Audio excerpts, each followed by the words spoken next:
नमस्कार, मैं रवीश कुमार। दोस्तों, क्या अभी तक आपने वह खबर नहीं सुनी? 8 अगस्त मतलब आज का दिन मोदी सरकार का बीजेपी की सत्ता का आखिरी दिन है। जी हां, आपने बिल्कुल सही सुना।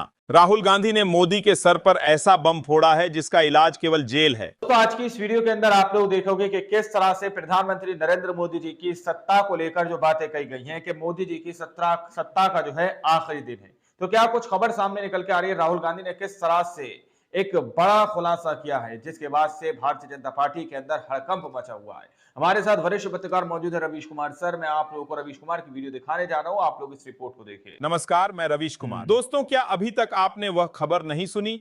8 अगस्त मतलब आज का दिन मोदी सरकार का बीजेपी की सत्ता का आखिरी दिन है। जी हां, आखिरी दिन है। आपने बिल्कुल सही सुना। राहुल गांधी ने मोदी के सर पर ऐसा बम फोड़ा है जिसका इलाज केवल जेल है। Bulk voters in single address, single bedroom का घर है, 80 वोटर रह रहे हैं उसमें। दिखाइए, जूम इन कीजिए। अलग अलग नाम, अलग अलग परिवार। दोस्तों, यह खबर सुनकर आपकी आंखें भर आई होगी और दिल में भी गुस्सा आ गया होगा, है ना? तो आइए पूरी खबर को ऐसे अंदाज में देखते हैं जिससे आप शुरू से लेकर अंत तक वीडियो में बने रहेंगे। और हाँ, वीडियो को पूरा देखकर लाइक और सब्सक्राइब भी करें। क्या राहुल गांधी ने 2024 में भारतीय जनता पार्टी ने जिन वोटों का झोलझाल करके चुनाव जीता था, राहुल गांधी ने उसकी हकीकत का पोस्टमार्टम कर दिया।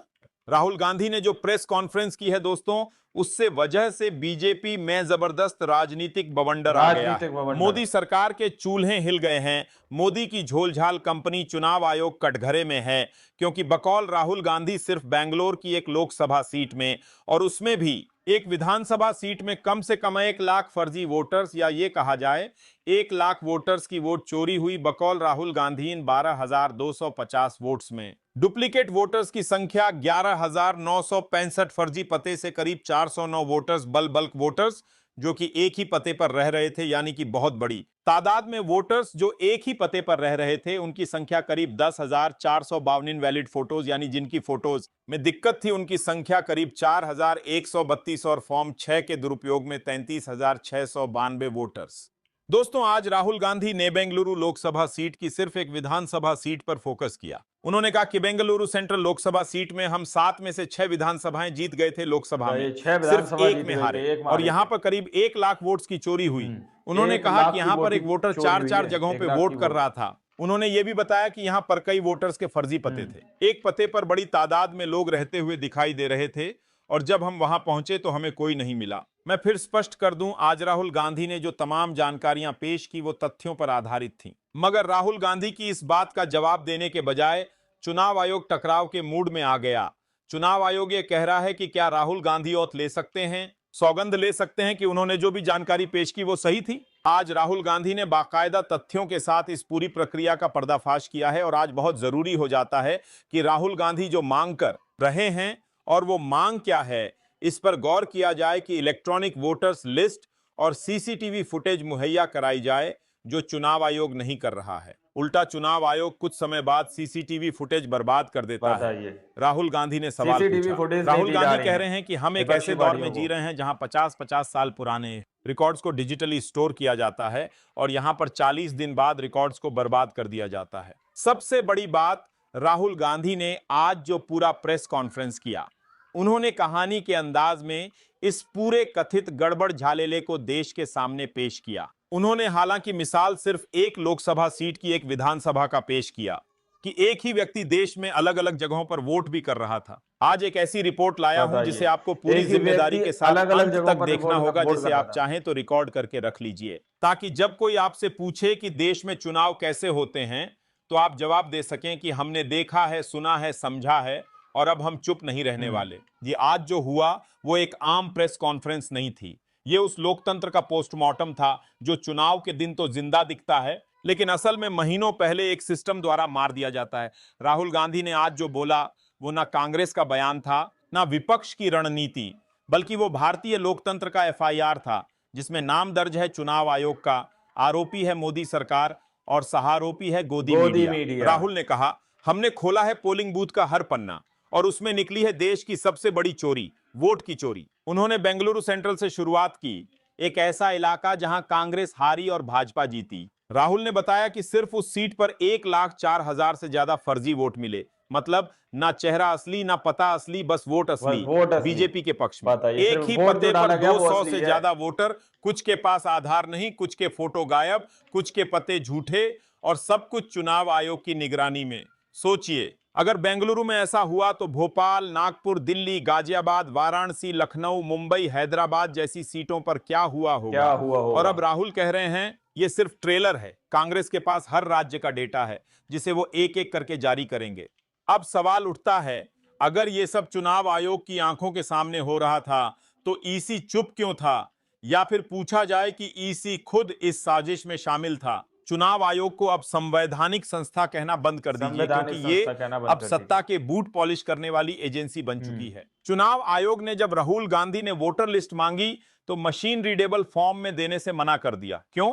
ताकि विपक्ष खोज ना पाए कि कहां कहां से चोरी हुई है।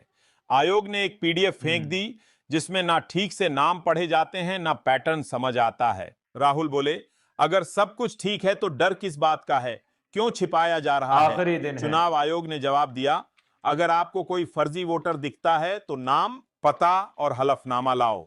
जरा सोचिए, ये वही आयोग है जो बीजेपी के मंत्री की शिकायत पर आधे घंटे में बंगाल में फोर्स भेज देता है, लेकिन जब जनता पूछे तब कहता है आप कोर्ट जाइए। अब बात करें नरेंद्र मोदी की, देश के सबसे बड़े लोकतांत्रिक नेता की। मोदी जी हर सभा में कहते हैं 4 करोड़ महिलाओं ने मुझे जिताया, गरीबों ने मुझे जिताया, देश ने मुझे आशीर्वाद दिया। लेकिन राहुल गांधी अब पूछ रहे हैं, वीडियो को मोदी जी देखिएगा वो तभी समझ वोटर में हैं आएगा आप कहां लोगों जिनका आप नाम लेते हैं? क्या आप वाकई महिलाओं का वोट लेकर जीते हैं या उनके नाम पर बने फर्जी वोटिंग बूथ से?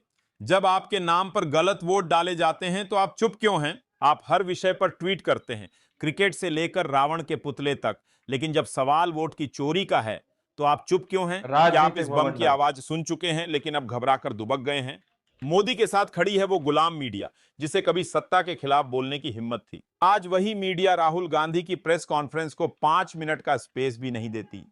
टीवी पर एंकर बैठे हैं, कोई शेरवानी में, कोई भगवा टीका लगाकर, और स्क्रीन पर चमक रही है ब्रेकिंग न्यूज, राहुल गांधी की हताशा, कांग्रेस की हार की बौखलाहट, और इन्हीं स्क्रीन के नीचे छोटे फॉन्ट में आता है राहुल का बड़ा आरोप चुनाव आयोग पर, लेकिन स्क्रीन कभी डिटेल नहीं दिखाती। कोई ये नहीं बताता कि बेंगलुरु में कौन कौन फर्जी निकला, कैसे वोट ट्रांसफर हुए, कैसे लिस्ट बदली गई। जो रिपोर्ट राहुल ने रखी है वो 4 महीने की कड़ी मेहनत है, एक एक बूथ की जांच, RTI, data science, field work. लेकिन गोदी मीडिया के लिए वो सिर्फ शोर है। अगर यही आरोप बीजेपी ने लगाए होते तो जी न्यूज 24 घंटे का स्पेशल चला देता, 6 विधानसभा जीत वोटर गए थे, लिस्ट एक घोटाला, मारे राष्ट्र संकट में। लेकिन क्योंकि ये 1 लाख सच की बोलने वोटिंग वाला चोरी विपक्ष हुई है, 1 लाख की वोट। इसलिए ये खबर राष्ट्र विरोधी बना दी गई है। और यही सबसे बड़ा संकट है। आज का भारत सिर्फ सत्ता से नहीं डरता, वो सत्ता के झूठ को सच मानने लगा है। जब एक विपक्षी नेता साक्ष्य रखता है तो जनता कहती है ये हार की खींच है। जब चुनाव आयोग गलती करता है तो हम कहते हैं चलिए छोड़िए कौन सुधारेगा, और जब मीडिया झूठ दिखाता है तो हम चैन से रिमोट बंद कर देते हैं। यही तो मोदी मॉडल है, पहले सिस्टम को अपने पक्ष में मोड़ो, फिर जनता को निष्क्रिय बनाओ, फिर झूठ को रोज का सच बनाओ। अब राहुल गांधी कह रहे हैं कि कांग्रेस इसे आंदोलन बनाएगी, वो सिर्फ वोटर लिस्ट नहीं पूरे चुनावी सिस्टम की ऑडिट मांगेगी। उन्होंने कहा हमारी लड़ाई हार जीत की नहीं, लोकतंत्र के सम्मान की लड़ाई है।